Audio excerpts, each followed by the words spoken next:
तो सबसे पहले हम स्टार्ट करते हैं ओरिजिन से, और ओरिजिन पे हमें जो सॉल्यूशन हम लेते हैं, जो सिंप्लेक्स मेथड में ओरिजिन पॉइंट पे जो सॉल्यूशन हम लेते हैं उसको हम कहते हैं initial basic feasible solution. So here this S1 is known as slack variable. क्या कहेंगे इसको? Here the S1 that variable we used right in the constraint, that variable is known as a slack variable right. और slack variable की definition क्या है? तो जैसे कि मैंने यहां पे आपको समझाया, it is the unused resources. So the definition of slack variable, अगर कोई आपको पूछता है कि स्लैक वेरिएबल है क्या, so slack variable is the variable which is unused resources in organization. So friends, जैसे कि मैंने आपको बताया कि सबसे पहले हम ये देखेंगे कि सिंप्लेक्स मेथड जो होती है वो किस कंडीशन में यूज होती है। थोड़ा रिकैप कर लेते हैं। जैसे कि ग्राफिकल मेथड हमने ऑलरेडी डिस्कस कर ली है। अगर फ्रेंड्स आपने वो वीडियोस नहीं देखे तो वो वीडियो आप जाके देख सकते हो, मेरी वो प्लेलिस्ट में आपको मिल जाएंगे, ठीक है। तो सिंप्लेक्स मेथड के जैसे ही ग्राफिकल मेथड की हम बात करें तो ग्राफिकल मेथड जब आपके जो एलपीपी मॉडल के कंस्ट्रेंट होते हैं या फिर जो मैथमेटिकल मॉडल रहता है उसके अंदर डिसीजन वेरिएबल जब सिर्फ दो ही होते हैं, right, when only two decision variable are exist in the LPP mathematical model, तभी आप ग्राफिकल मेथड से उस एलपीपी मैथमेटिकल मॉडल का ऑप्टिमम सॉल्यूशन निकाल सकते हो, राइट। तो कुछ इसी तरह से सिंप्लेक्स मेथड के भी कुछ रूल्स है, जैसे कि सिंप्लेक्स मेथड कब यूज कर सकते हैं।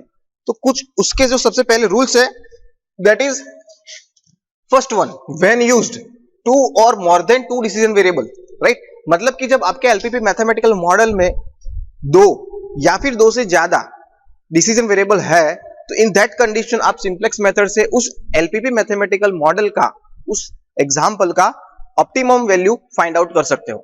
सेकंड कंडीशन कौन सी है? All constraint is inequality less than equal to type. तो जो आपका मैथमेटिकल मॉडल रहता है फ्रेंड्स, उसकी जो कंस्ट्रेंट्स है उसकी इनइक्वालिटी है, राइट, वो दो तरीके की होती है, less than equal to type और greater than equal to type. तो फ्रेंड्स, जो सिंप्लेक्स मेथड है वो तभी एप्लीकेबल है जब आपके सारे कंस्ट्रेंट की inequality less than equal to type है, तो राइट। अगर वो less than equal to type नहीं है और greater than equal to type है, तो उसको सॉल्व करने के लिए बिग एम मेथड या फिर टू फेज मेथड का यूज होता है, जो कि हम बाद में पढ़ेंगे, राइट। तीसरी कंडीशन है right hand side of constraint should be always positive, ठीक है। तो फ्रेंड्स देखो, यहां पे ये तीसरी कंडीशन क्या कह रही है कि right hand side of your constraint, तो यहां पे मैंने एक कंस्ट्रेंट लिया है, दिस इज माय कंस्ट्रेंट, ठीक है, और उस कंस्ट्रेंट की देखो इनइक्वालिटी क्या है? ग्रेटर देन इक्वल टू है, मतलब ये सेकंड जो है उसको वायोलेट कर रही है, ठीक है। और तीसरा जो कंडीशन है कि right hand side of constraint should be positive, वो ऑलवेज पॉजिटिव ही होनी चाहिए। अगर वो पॉजिटिव नहीं है तो उसको आपको क्या करना है? पॉजिटिव में कन्वर्ट करना है, ठीक है। तो देखो यहां पे -10 है, तो मैं इस कंस्ट्रेंट को क्या करूंगा, ये जो -10 है उसको +10 करने के लिए इस पूरे कंस्ट्रेंट को -1 से क्या करूंगा? मल्टीप्लाई करूंगा। So multiply this constraint with -1, तो वो क्या होगा? ये -10 है उसको +10 में कन्वर्ट कर देगी। साथ में जो बाकी के कंस्ट्रेंट की जो न्यूमेरिकल कोएफिशिएंट है उसकी भी जो साइन है वो भी क्या होगी? चेंज होगी। सो पहले यहां पे -x1 है वो हो जाएगा +x1, ये +3x2 है वो हो जाएगा -3x2। अब यहां पे थोड़ा ध्यान दीजिए, जब भी आप किसी कंस्ट्रेंट को -1 से मल्टीप्लाई करेंगे, ठीक है, तो उसकी जो इनइक्वालिटी है फ्रेंड्स वो भी क्या हो जाएगी? चेंज हो जाएगी। सो फ्रेंड्स यहां पे ग्रेटर देन इक्वल टू है, तो यहां पे वो इनइक्वालिटी हो जाएगी less than equal to. So now this is your constraint which will satisfy your condition number 3 as well as condition number 2, right. So कई बार जीटीयू में या फिर आपकी जो एग्जाम्स रहती है उसके अंदर पेपर सेटर ऐसे कुछ रख देते हैं कंस्ट्रेंट, जिससे आपको थोड़ी सी क्या होगी? दिक्कत होगी, right. You are confuse in that example, but friends ऐसा नहीं है, आपको बस इतना ही याद रखना है कि ऐसी कोई अगर कंस्ट्रेंट है और उसमें ग्रेटर देन इक्वल टू है, तो इट डजंट मीन कि ये वो वाला एग्जांपल है वो सिंप्लेक्स से सॉल्व नहीं होगा। आपको ये भी चेक करना है उसकी कंस्ट्रेंट जो राइट हैंड साइड है उसकी साइन क्या है। अगर वो माइनस है तो उसको प्लस करो, प्लस करने के बाद चेक करो कि उसका इनइक्वालिटी क्या है। तो यहां पे आप देख सकते हो ये कंस्ट्रेंट है वो सभी तीनों कंडीशन को क्या कर रहा है? सेटिस्फाई कर रहा है, राइट। सो ऐसे कोई भी प्रॉब्लम्स है तो आपको ये थोड़ा सा ध्यान देना है, ठीक है। नाउ हम ये देखेंगे कि कौन से प्रिंसिपल के ऊपर किस तरह से सिंप्लेक्स मेथड जो है वो सॉल्यूशन ढूंढता है, जो हमारा ऑप्टिमम सॉल्यूशन है वो किस तरह से फाइंड आउट होता है। बिफोर स्टार्टिंग ऑफ दिस हमें ये पता होना चाहिए कि ग्राफिकल में क्या होता था। तो फ्रेंड्स ग्राफिकल का मैंने एक एग्जांपल यहाँ पे लिया है, एक ग्राफ पेपर पे ऑलरेडी कंस्ट्रेंट मैंने ड्रॉ करके दिए है। तो ये जो है यहाँ पे सिर्फ दो ही डिसीजन वेरिएबल है, x1 और x2। जैसे कि मैंने यहाँ पे बताया कि सिंप्लेक्स है वो दो और दो से ज्यादा अगर डिसीजन वेरिएबल है तो सिंप्लेक्स से आप वो एग्जांपल सॉल्व कर सकते हो, राइट। तो अगर दो है तो ठीक है, दो तो आप ग्राफिकल से भी कर सकते हो और उसके साथ साथ सिंप्लेक्स से भी कर सकते हो। लेकिन अगर दो से ज्यादा डिसीजन वेरिएबल आ गए तो इन दैट कंडीशन कैसे सॉल्व करेंगे।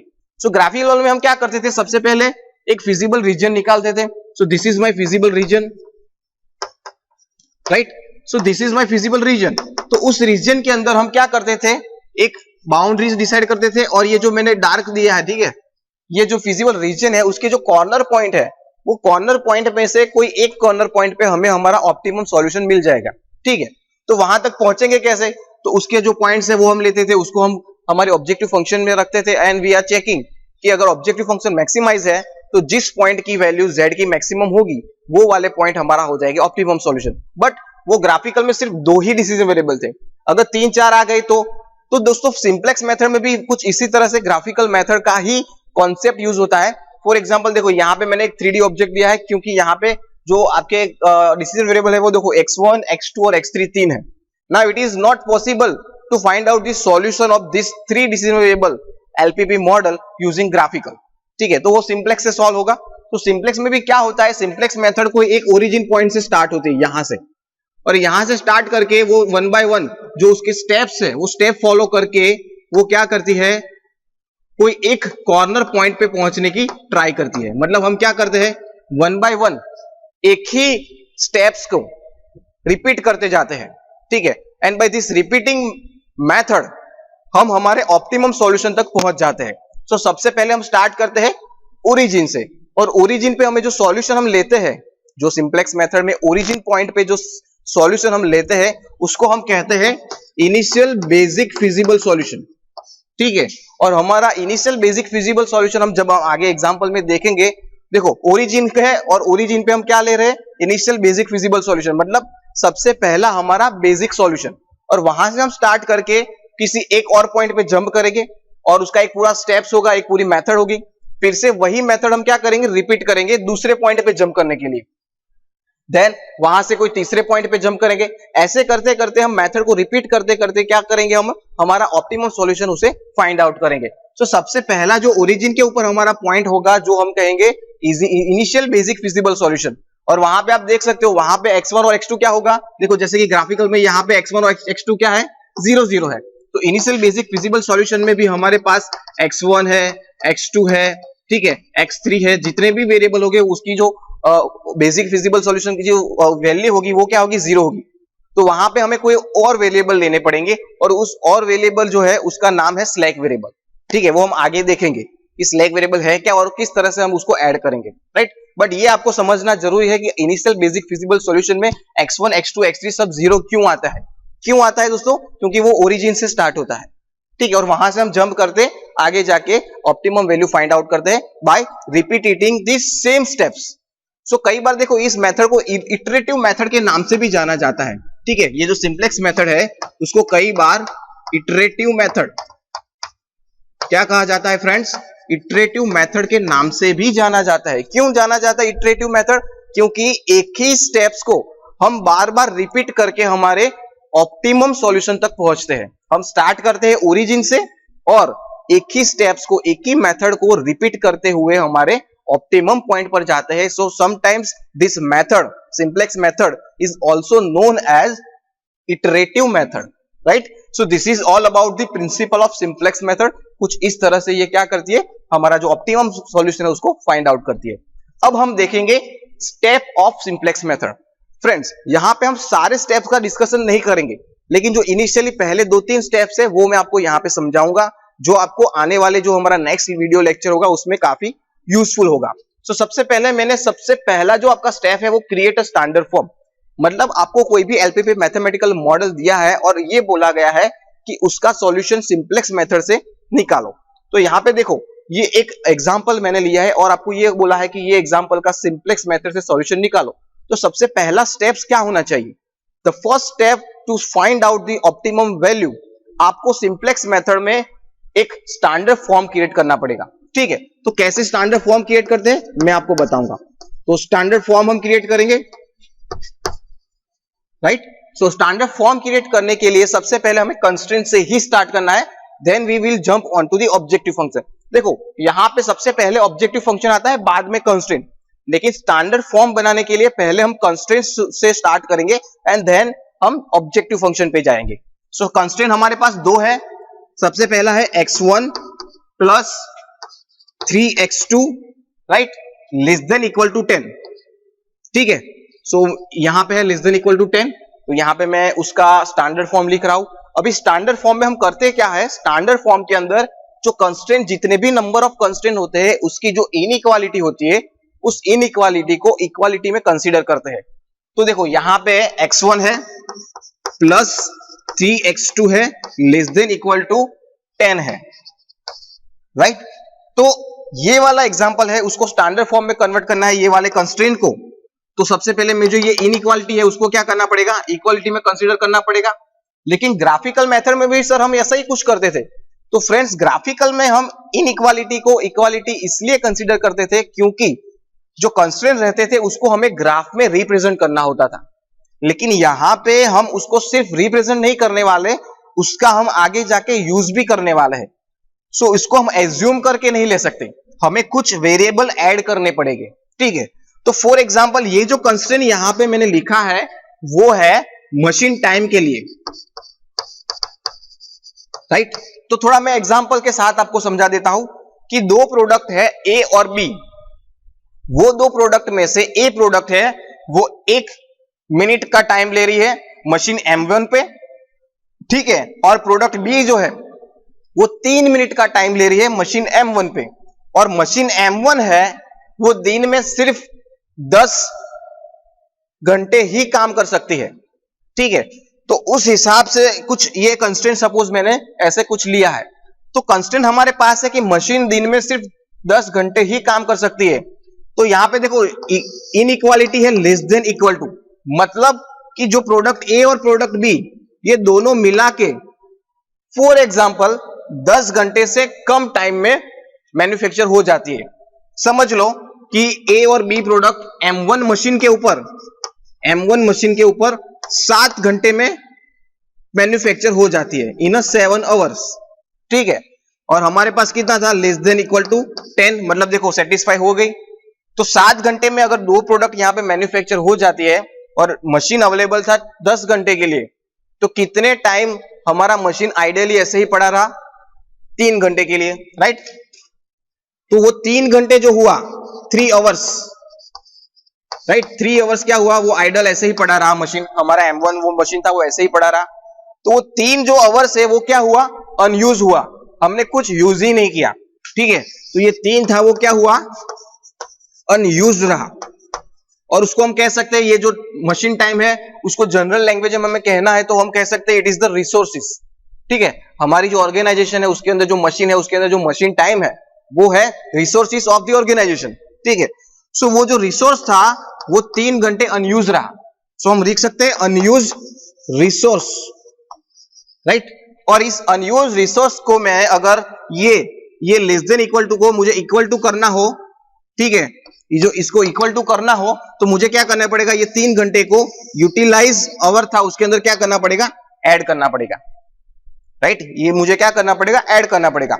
लेकिन ये जो वैल्यूज है 7, 3 hours, right, it is not, हमने कुछ उसको फाइंड आउट नहीं किया है, ये मैंने अभी एज्यूम किया, कुछ जस्ट एग्जांपल के लिए मुझे आपको समझाना था, इसलिए मैंने ये एज्यूम किया कि 7 घंटे में हो जाता है, 3 घंटे अनयूज रहे, तो उसको इक्वल टू करने के लिए मुझे क्या करना है, ये 3 घंटे को ऐड करना पड़ेगा, right.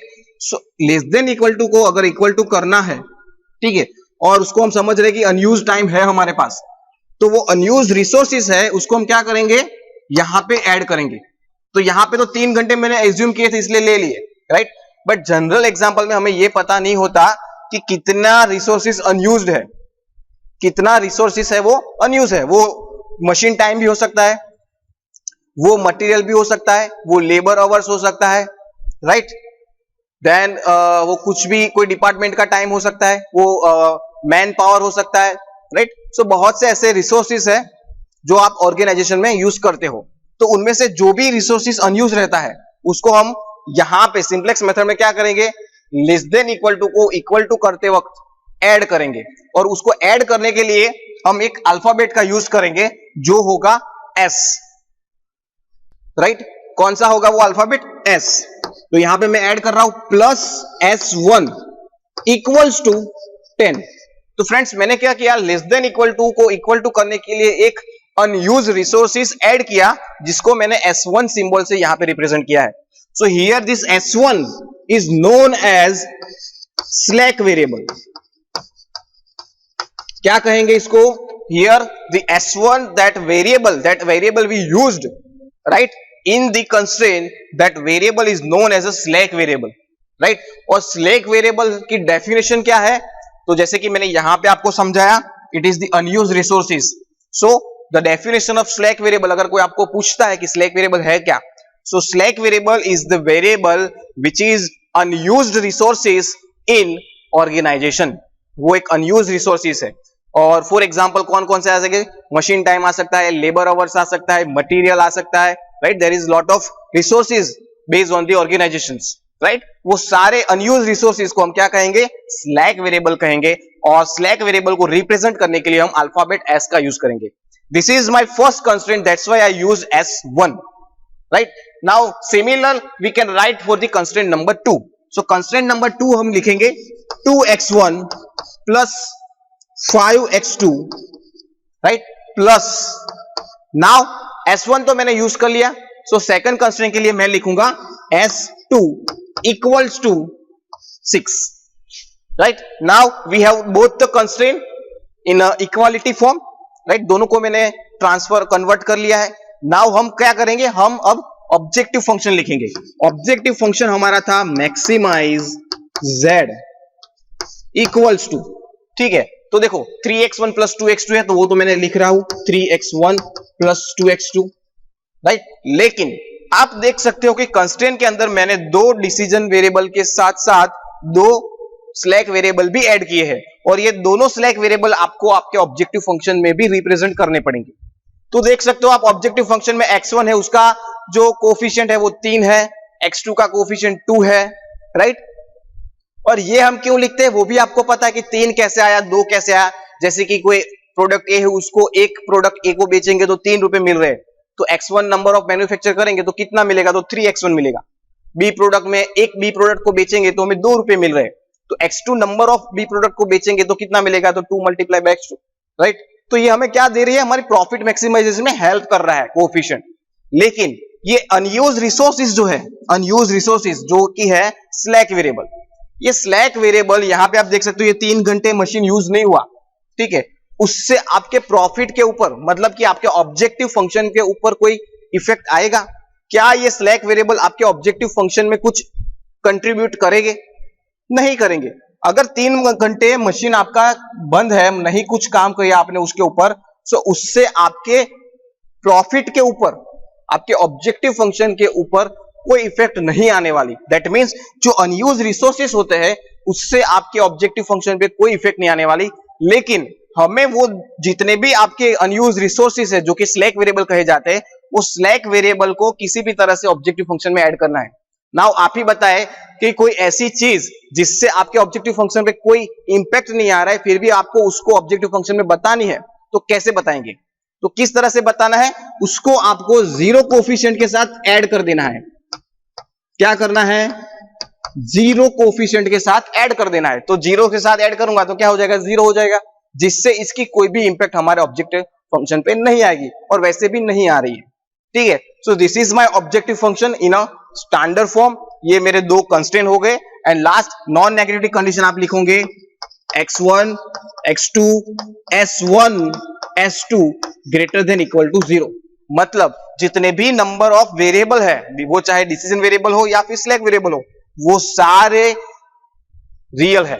That is non negative condition, greater than equal to 0, right? So this is the first step of simplex method to convert your mathematical model in standard form. ठीक है friends, so this is all about the simplex method first step.